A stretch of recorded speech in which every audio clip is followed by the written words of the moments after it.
A tua palavra, Pai. Fala conosco nessa noite. Fala conosco, Pai. Toca ali onde está o Senhor, pode tocar através dela. Mas ao ouvirmos a sua voz, ajuda a gente a estarmos atentos. Não sermos somente ouvintes, mas praticantes da tua palavra. Nós queremos ser transformados, nós queremos que ela molde o nosso caráter. Nós queremos, ó Pai, viver debaixo dela, Pai. É a nossa oração. Posso ouvir um amém? Amém. Glória a Deus, aleluia. Aleluia. Vamos esse louvor. Obrigado, meu Deus. Nós vamos dar continuidade àquilo que nós já começamos a ministrar pela manhã, tendo como tema aqui qualidade de vida. E para início de conversa, eu quero que você abra a sua Bíblia no Salmo 119. Vamos ler dos versos 33 ao verso 40. Quem achou, diga amém. Quem não achou, diga assim: está complicado para mim aqui, pastor. Então tá bom. O pessoal tudo já achou, todo mundo só fala amém, então tá bom. Podemos ler? Salmo 119, 33. Quem trouxe sua Bíblia hoje aí? Quem não trouxe Bíblia hoje aí? Quem não ganhou o bombom ali? Quem não ganhou? Não vou falar bem feito não, porque não é legal, né? É isso que eu queria mesmo, queria. Pronto, falei, comecei. Pronto. Não ganhou um bombom. Ó, dá o meu aí, que eu trouxe uma Bíblia aí. Tem duas Bíblias aqui, depois me dá o meu. Que aí você não quer dar o pastor, que é o pastor. Vamos lá. Também quero o meu quinhão. Bom, Salmo 119, verso 33 e 40 diz assim: ensina-me, Senhor, o caminho dos teus decretos, e a eles obedecerei até o fim. Dá-me entendimento para que eu guarde a tua lei e a ela obedeça de todo o coração.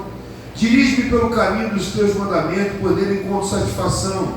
Inclina o meu coração para os teus estatutos, e não para a ganância.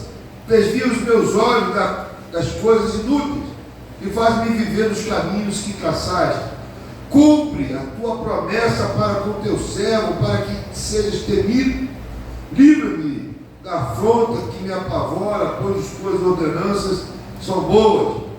40. Como anseio pelos teus preceitos, preserva a minha vida por tua justiça. O tema dessa mensagem é qualidade de vida. Agora é 22, tá? Bota o 2 aí para você identificar. O objetivo dessa mensagem é extrairmos verdades bíblicas que geram em nós qualidade de vida. O apóstolo Paulo escrevendo a Timóteo diz assim: procura apresentar-se a Deus aprovado, como obreiro que não tem que se envergonhar e que maneja corretamente a palavra da verdade. E que nessa noite eu e você sejamos esse obreiro que maneje bem, ou aprenda a manejar bem. Então, dito isso, vamos ao texto. Nós já falamos no verso 33, que diz assim: ensina-me, Senhor, o caminho dos teus decretos, a eles obedecerei até o fim. Qualidade de vida ali até o fim. Parar para a gente não é opção. Verso 34.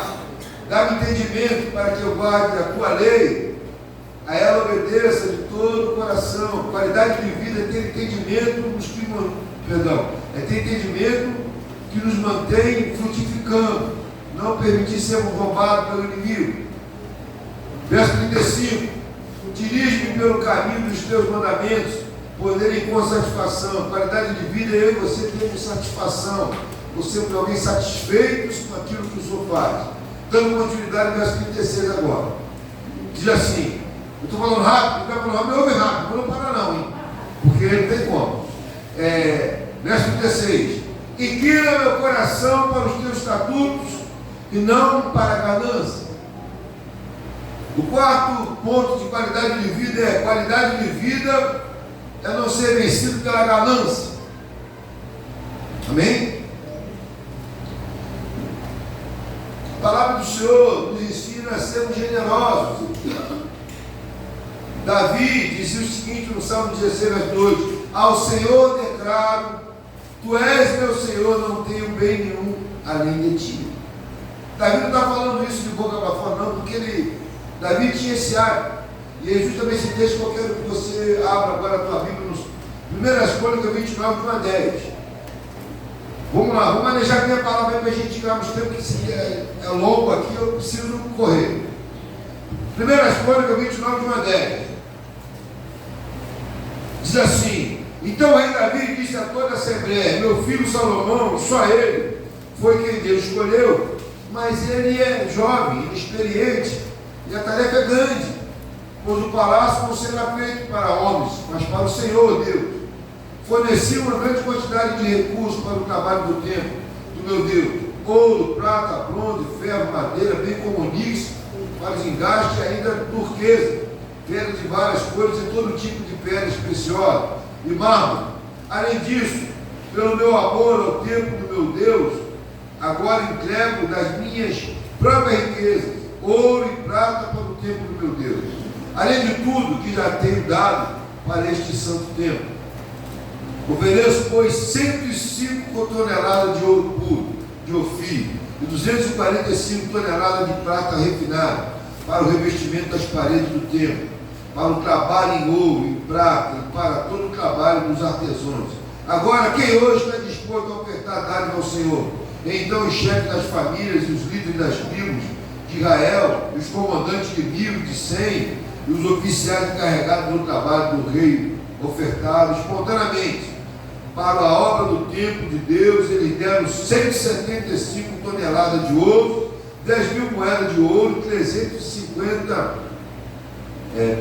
toneladas de prata, 630 toneladas de bronze e 3.500 toneladas de ferro. Quem tinha pedra preciosa a Deus para o depósito do tesouro do templo do Senhor, cujo responsável era Jeiel, o Gesonita. O povo alegrou-se diante da atitude dos seus líderes, pois fizeram essas ofertas voluntariamente e de coração íntegro ao Senhor. O rei Davi também encheu-se de alegria. Davi louvou o Senhor na presença de toda a Assembleia, dizendo: bendito seja o Senhor Deus de Israel, nosso Pai, de eternidade a eternidade. Se Deus fala de Davi ganhando recursos para o templo do Senhor, que Salomão mais na frente foi como construiu. Mas olha que Davi ofertou para o templo do seu tesouro pessoal. Olha o que ele diz: ofereço, pois, 105 toneladas de ouro puro, de Ofir, e 245 toneladas de prata refinada para o revestimento das paredes do templo, e para o trabalho em ouro e prata para todo o depósito do artesão. Isso ele falou, dando do seu tesouro pessoal. O homem ofertou aí 105 toneladas de ouro no templo do Senhor. Dá para notar que Davi não era rico da toda. Davi não era pegado pelos bens materiais. Aí você pode falar: poxa, pastor, ele deu o que ele tinha. Tá, mas a questão aqui não é a quantidade de quanto o rei Davi deu. Não é isso. O que chama a atenção aqui é a inclinação do coração dele para ofertar ao Senhor, meu irmão. Porque talvez você fale: ah, pastor, mas eu não tenho dinheiro todo. Deus não está preocupado com a quantidade que você puder doar para casa com a oferta dele. O que Deus quer é encontrar em nós um coração disposto a ser generoso. Deus não quer que você dê além daquilo que você pode dar. Isso não é bíblico. Deus quer que você dê, mas deu como? Com alegria. Então Davi deu 105, mas deu com alegria, ele deu com satisfação. O texto de 2 Coríntios 8, de 1 a 5, diz assim: agora, irmãos, quero que vocês tomem conhecimento da graça que Deus concedeu às igrejas da Macedônia, no meio da mais severa tribulação e grande alegria, e a extrema pobreza deles transbordava em rica generosidade. Por outro testemunho de que eles deram tudo quanto podiam, além do que podiam. Por iniciativa própria, eles nos suplicaram assistência e o privilégio de participar da assistência ao santo. Então, 5. E não somente fizeram o que esperavam, mas entregaram-se primeiramente a si mesmo ao Senhor, e depois a nós, pela vontade de Deus. Veja, a Macedônia também não deu tanto, mas o Espírito é o mesmo.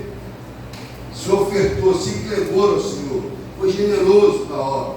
E a Bíblia diz que ele foi dentro da extrema pobreza. Então, eu e você precisamos aprender a ser generosos. A gente precisa, diante de uma qualidade de vida, uma vida sem ganância. Tenha isso em mente, porque o dinheiro é algo milagroso. Eclesiastes diz assim, 5:10: quem ama o dinheiro jamais terá o suficiente. Quem ama a riqueza jamais ficará satisfeito com os seus rendimentos. Isso também não se faz. De amar o dinheiro é você arrumar encrenca para si mesmo. Eu estava vendo uma reportagem de um homem que tinha muito dinheiro. Ele diz o seguinte, aí o pastor perguntou para ele qual é a coisa que ele mais fazia. Ele falava duas coisas. E o pastor perguntou, quais? Ele falou, primeiro, de ganhar dinheiro. Ganhar dinheiro. E a segunda, de não perder dinheiro. Então veja a vida do homem, e aí vai dizer que alguém falou já para mim que um dos milionários dos Estados Unidos falou que o homem mais rico não é aquele que se infiltra ali no mundo faraônico dos milhares, mas aquele homem que tem um dia de trabalho, à noite descansa, e sabe que não tem preocupação com o dinheiro. Então não deixe o dinheiro te dominar, não. Vamos correr aqui. 37 diz assim: desvio meus olhos das coisas inúteis e faz-me viver no caminho que traçaste. A quinta qualidade de vida é desviar-se das inutilidades. Fala para o seu irmão, desvia-se das inutilidades. Aleluia. Querida, a palavra de Deus nos leva a enxergarmos a verdade que estão escondidas nas entrelinhas da vida. Pense nisso. Quando ele está dizendo para desviar os olhos dele das coisas inúteis, ele está dizendo o seguinte: Senhor, aquilo de fato é bênção, aquilo de fato é algo sadio. João 8:12 diz assim, falando novamente ao povo, Jesus disse: eu sou a luz do mundo, quem me segue nunca andará em trevas, mas terá a luz da vida. Quem segue a palavra de Deus jamais será enganado, irmão. O mundo, ele sempre apresenta os ardis dele. E eu quero ver 3 situações aqui com os irmãos, que eu vou traçar um paralelo. Não quer dizer que isso é literal, mas é isso que muitas das vezes acontece no mundo. Porque a proposta do mundo é sempre uma, mas por trás daquela proposta tem sempre algo que o mundo não mostra. E é justamente onde o crente às vezes cai. E a primeira coisa que eu quero mostrar aqui são as festas. A Bíblia fala de uma festa lá em 2 Samuel. As festinhas, né? As revezinhas da vida. Olha o que diz 2 Samuel 13. Eu vou ler o 23, 24, depois vou ler o 28 e 29 para a gente ganhar uns tempos. Diz assim: 2 anos depois, quando os tosqueadores de ovelhas de Absalão estavam em Baal-Zor, perto da fronteira de Efraim, Absalão convidou todos os filhos do rei para se reunirem com ele. 24. Absalão foi ao rei e lhe disse: eu e teu servo estou tosqueando as ovelhas e gostaria que o rei e os seus conselheiros estivessem comigo. Tosquear a ovelha de Israel seria uma festa. Seria uma festa onde tinha muita comilança. Essa era a ideia. E aí vamos lá o 28 agora. 2 Samuel 13. Absalão ordenou aos seus homens: ouçam, quando a mão estiver embriagado de vinho, e eu disser matem a mão, vocês não matarão. Não tenham medo, eu assumo a responsabilidade.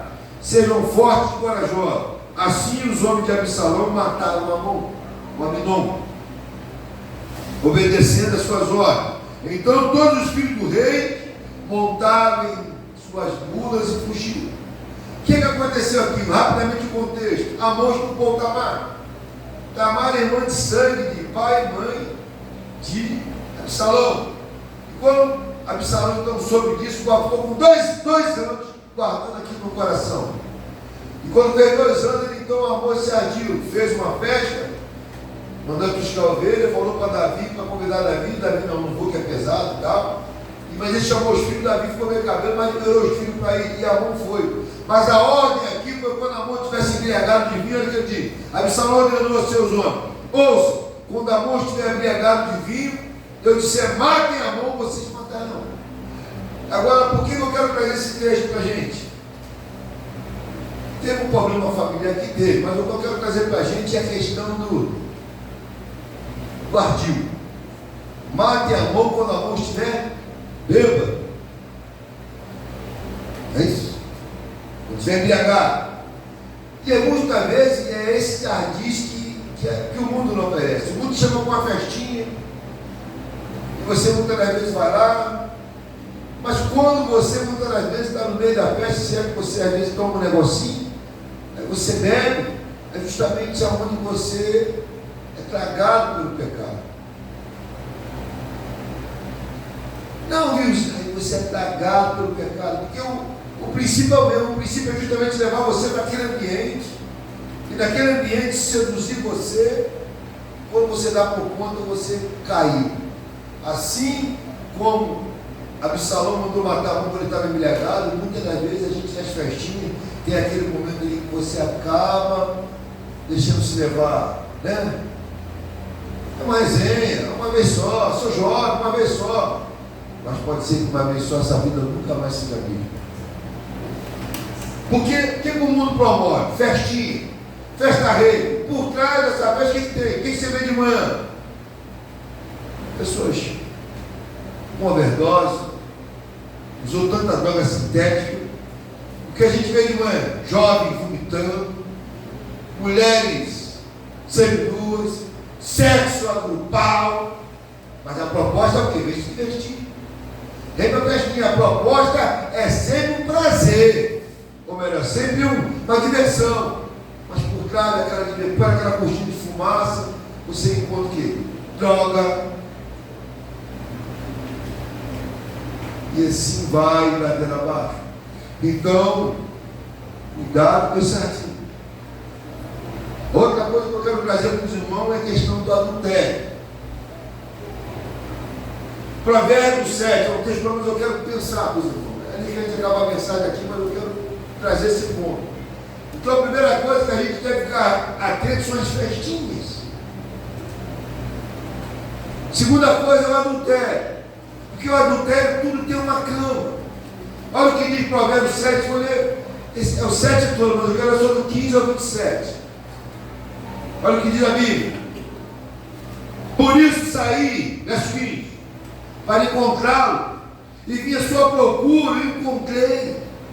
Estendi sobre o meu leito, coberta de milho fino do Egito, perfumei minha cama, mirra, aloés e canela. Venham, vamos embriagar nas carícias até amanhecer, gozemos da delícia do amor, pois o meu marido não está em casa, partiu para uma longa viagem, levou uma bolsa cheia de prata e não voltará antes da lua cheia. Com a sedução das palavras, o persuadiu e o atraiu com doçura dos lábios. Imediatamente ele seguiu como boi levado ao matadouro, ou como servo que vai cair no laço.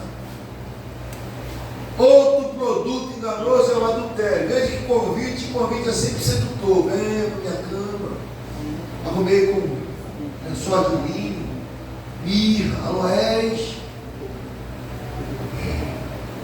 Venha, vamos nos embriagar, vou nos satisfazer. Essa é a proposta do adultério. Essa é a proposta, sabe, que você e eu muitas das vezes temos que estarmos atentos.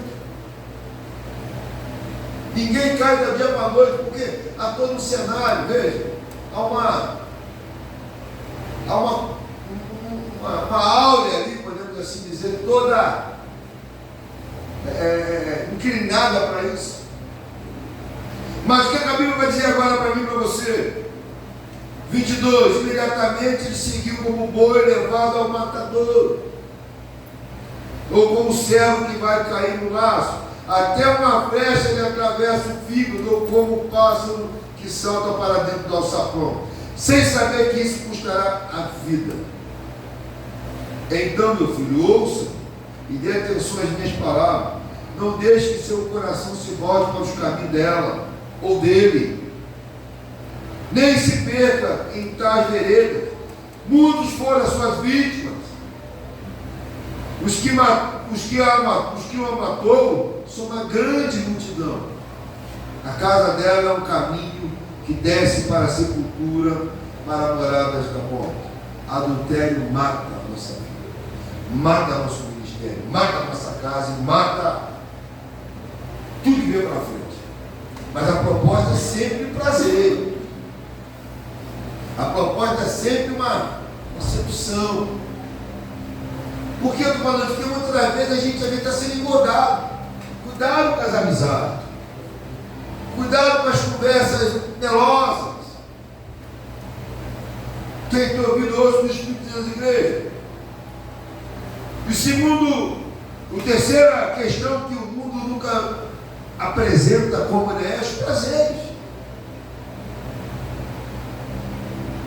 Timóteo 3, 1 e 4 diz assim, 1 Timóteo 3, 1 e 4. Saiba disso, nos últimos dias sobrevirão tempos terríveis, traidores, precipitados, soberbos, mas amantes dos prazeres do que amigos de Deus. Existe uma classe chamada classe dos hedonistas. Esses filósofos pregavam que a vida tem que girar em torno do prazer. A vida é o prazer. Tudo que der prazer, vamos fazer. Tudo que dá prazer à carne, vamos fazer. Essa é a vida dos hedonistas. E infelizmente alguns crentes ainda estão buscando isso. Uma vida de prazer.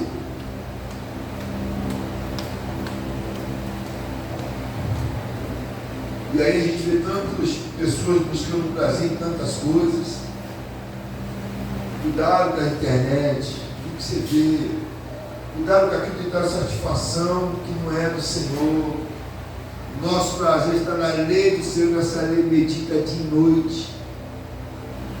Ouça a palavra da igreja.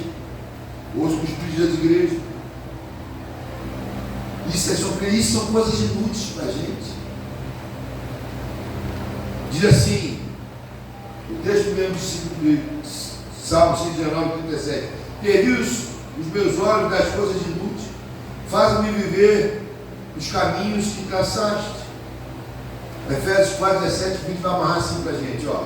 Assim eu lhe digo, e no Senhor insisto, que não vivam mais como gentio que vive na futilidade dos seus pensamentos. Eles estão escurecidos no entendimento, separados da vida de Deus, por causa da ignorância que estão devido ao endurecimento dos seus corações, tendo perdido toda a sensibilidade de se entregar à depravação, cometendo com avidez toda espécie de impureza. Todavia, não foi assim que você aprendeu de Cristo.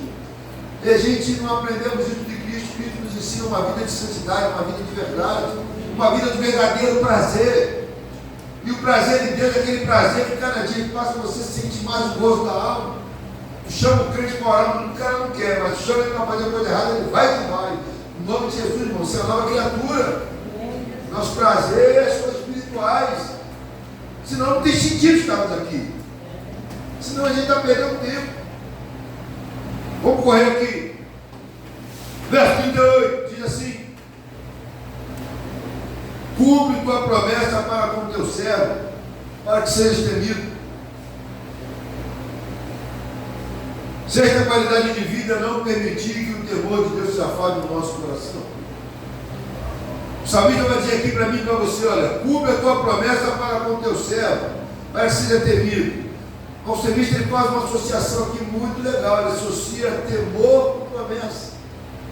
O que ele faz essa relação, pastor? Querido, veja, ele quer dizer o seguinte: o mesmo Deus de promessa é Deus que te faz promessa para te abençoar, mas é o mesmo Deus do juízo. É o mesmo Deus que está dizendo que Jesus vai voltar. Amém ou não amém? É o mesmo Deus. Então, veja, se você se alegra com as promessas, você deve temer também ao Senhor, aguardando a volta de Jesus. É isso que ele quer nos ensinar. E o apóstolo Paulo vai nos orientar como eu e você devemos viver uma vida aguardando a volta de Jesus. Eu quero que você abra a tua Bíblia rapidamente. No livro de 1 Tessalonicenses 5, no Alão, vamos ler paulatinamente. Abra aí, 1 Tessalonicenses. Quem achou, diga amém. Diga amém aí, meu irmão. 1 Tessalonicenses, né? Tem um livro. Vamos ler. 5 do Alão, vou ler paulatinamente assim. Verso 1. Irmãos, quanto aos tempos e época, não precisamos escrever, pois vocês mesmos sabem perfeitamente que o dia do Senhor virá como um ladrão. Primeira orientação preocupação do apóstolo Paulo é saber que o dia do Senhor virá como ladrão. Amém ou amém? Amém. O que quer dizer com isso? Você marca o ladrão na tua casa? Você sabe dizer que o ladrão vai na tua casa? Você espera o ladrão na tua casa? Creio que não. Paulo está dizendo o seguinte, não, você não sabe quando virá. Então o que ele está nos ensinando? Para de deixar coisa importante para trás e você não sabe quando vai acontecer. Paulo está dizendo, acerta a tua vida agora, porque tu não sabe. E a gente também fica procrastinando decisões importantes. O dia do Senhor virá como um ladrão, você não sabe, você não marca para o ladrão. O ladrão, ele volta, eu vou na tua casa 7 horas da noite, me espera, eu vou te roubar. Não vai acontecer isso. Paulo diz o seguinte, você não sabe, então, coloque em ordem a tua vida agora, porque você não sabe quando vai vir o dia do Senhor. E vai dizer o verso 3. Eu li o 1 e 2. Vou ler o 3 agora. Quando disserem paz e segurança, então, de repente a destruição virá sobre eles, como dores, a mulher grávida de modo não escaparão. O que Paulo está dizendo aqui? O dia do Senhor não está conectado à agenda do homem, é a agenda de Deus. Paulo diz o seguinte, está na agenda de Deus. Uma coisa é certa, a mulher não está esperando, vai ter problema, nem nasce ou nasce. Então, tão certo como nasce a criança mulher grávida, Jesus não vai voltar. É certo ele voltar. Não importa que tempo, mas ele vai voltar. Verso 4. Mas vocês, irmãos, não estão nas trevas, para que esse dia os surpreenda como ladrão. Vocês, 5, vocês todos são filhos da luz, do dia, não somos da noite, nem das trevas. Portanto, não durmamos como demais, mas estejamos atentos e sejamos sóbrios. Paulo vai dar 2 declarações aqui importantes. Primeiro, estejamos atentos. O que quer dizer atento? Vai demonstrar atento, está acordado. Está acordado. Bem? Tem um detalhe, irmão, que a gente precisa perceber. Mateus, mas é que isso para mim, gente. Mateus 3, 24, 25. Olha o que diz.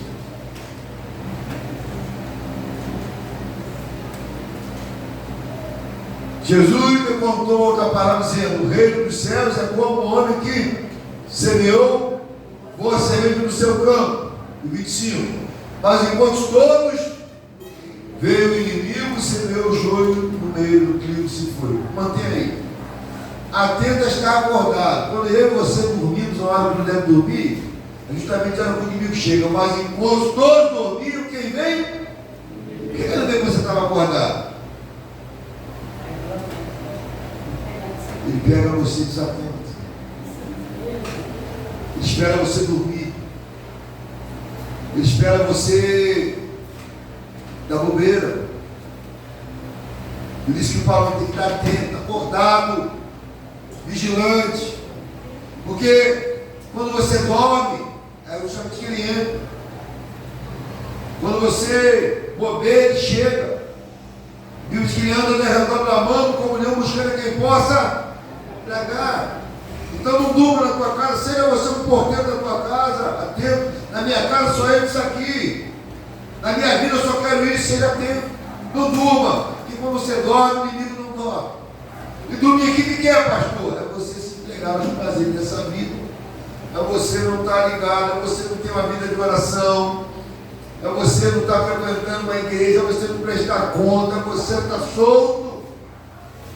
O cristão não nasceu para viver solto, nós temos que viver uma vida agrupada.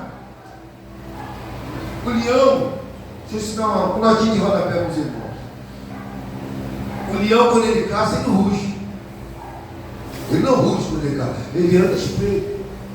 Quem vê um pouquinho do mundo animal sabe que o leão não grita quando vai caçar, ele fica espreito. Mas por que ele não para que ele está rugindo como o leão buscando quem possa tragar? Sabe por que o leão ruge? é para dispersar, é para separar, para dividir. Ele brada para quê? Para dividir. Porque quando está dividido, ele escolhe o mais fraco e abocanha. Ele brada não é para te. Ele não brada para caçar você, ele brada para te intimidar. Para você sair do bando. Quando você sai do bando, ele vai lá e captura você. Então ele brada para quê? Para dispersar você. Para te intimidar. Para fazer você sair do bolo. Porque quando você está unido, irmão, ele não consegue.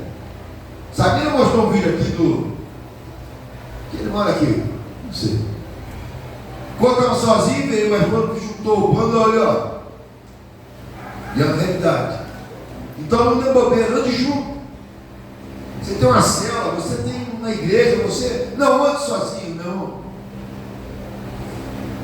E vai dizer ainda também, esse mesmo texto de Tessalonicenses diz: sejamos o quê? Sóbrio. O que é isso, gente? Primeiro você não pode ver o que é ser sóbrio. Tarefa? Você viu uma pessoa bêbada? Já viu uma pessoa bêbada, vocês? Como é que ela anda? Ela anda troco, não é isso? Vai para lá, vem para cá, não sabe para onde vai, cai, levanta, cai de novo. Não é assim? É uma pessoa que não está sóbria. Ela está sem firmeza, ela não sabe para onde vai. Ela até tem uma noção, mas está totalmente desorientada. Por isso que Paulo manda ser sobe e manda ainda. Encheu dois. Sobe cheio do Espírito, você está como? Por mar, ó. Entendeu? Igual Ezequiel na torre lá de Sentinela, ó. Estou vendo tudo. Estou vendo tudo, estou atento, estou ligado.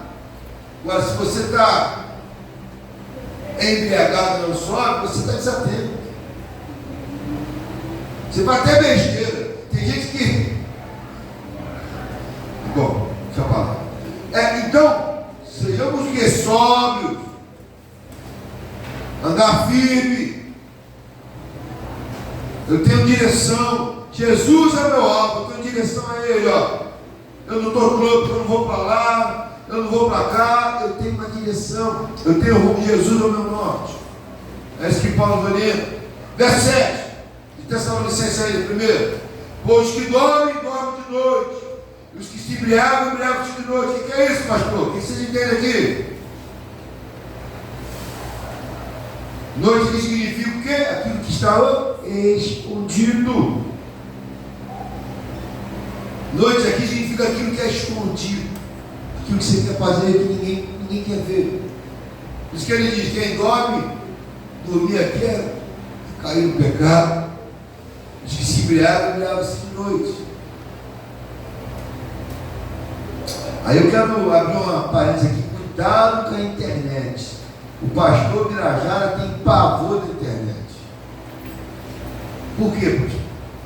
Usa a internet? Com muito cuidado, muito temor uso. A internet é um lugar que esconde. A internet é um lugar que camufla a pessoa. Ali você encontra pedófilos escondidos falando como criança. Ali você encontra vigaristas. Ali você encontra uma série de pessoas que não são aquilo que elas dizem ser. E tudo que é escondido, Deus não está no negócio. E tudo que é escondido, Deus chama você para a luz. Aquele que pratica a obra vem para a luz, para que todo veja a sua obra e glorifique a Deus. Então, cuidado com os caminhos sinuosos da internet. Muitos pisaram ali e não voltaram mais. E o 8, 9 para fechar assim. Nós, porém, que somos do dia, sejamos sóbrios, vestindo a couraça da fé e do amor e do capacete dessa esperança da salvação, porque Deus não nos destinou para a ira, mas para recebermos a salvação por meio do nosso Senhor Jesus Cristo. Ele vai dizer: nós, porém, somos de onde? Do dia.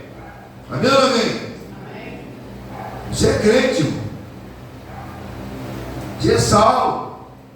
Você é luz.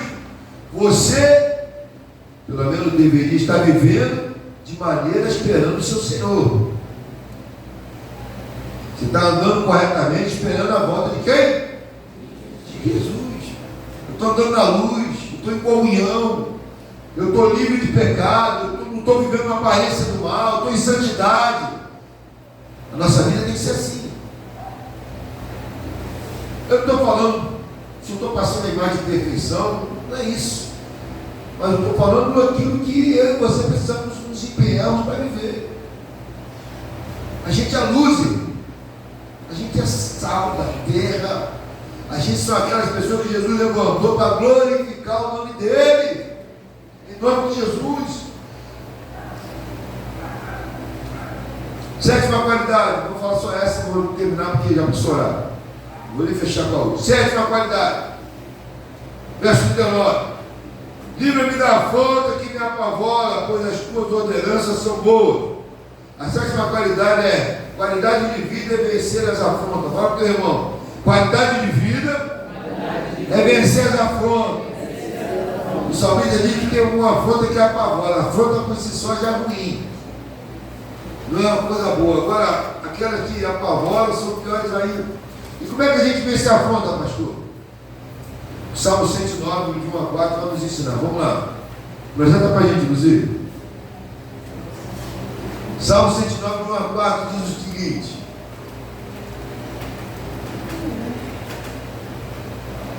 ó Deus, a quem eu louvo, não fiques calado, pois homens ímpios e falsos abriram a boca contra mim, com a língua mentirosa me difamam. Eles me cercaram com palavras odiosas, atacaram-me sem motivo. Retribui o meu amor com acusações, mas no final desses meus irmãos, como é que a gente vence a afronta? Permanecer em oração. Não adianta você querer ir lá brigar, não adianta você querer se defender, não adianta você ir lá brigar por ninguém. A afronta a gente vence em oração. Não tem jeito. É aos pés do Senhor que você venceu todas as afrontas. Olha o que Pedro diz de Jesus lá em 1 Pedro 2, 22, 23. Ele não cometeu pecado algum, nenhum engano foi encontrado em sua boca. Quando insultado, não revidava. Quando sofria, não fazia ameaça, mas entregava-se àquele que julga com justiça. Jesus também sofreu afronta. O Filho de Deus, aquele que desceu entre nós, sofreu afronta. O que ele fazia? Entregava-se àquele que julga corretamente. Então, se você tem sofrido afronta, meu irmão, eu não conheço ninguém que confiou no Senhor e foi decepcionado. O que Salmo 37 diz? Entrega, verso 5, teu caminho, confia nele. É dessa maneira que você vencemos a afronta em nome de Jesus. Querido, fechamos aqui. Que você possa tomar posse dessa palavra e ter uma vida de qualidade. A vida de qualidade é uma vida onde eu e você primamos pela palavra de Deus. Obedecemos ela. É uma vida que foge em nós o caráter de Cristo. Que você possa ser grandemente fortalecido na fé e na graça do Senhor nesta noite. Amém? Vamos ficar de pé? Vamos terminar a live. Vai sentar, meu irmão.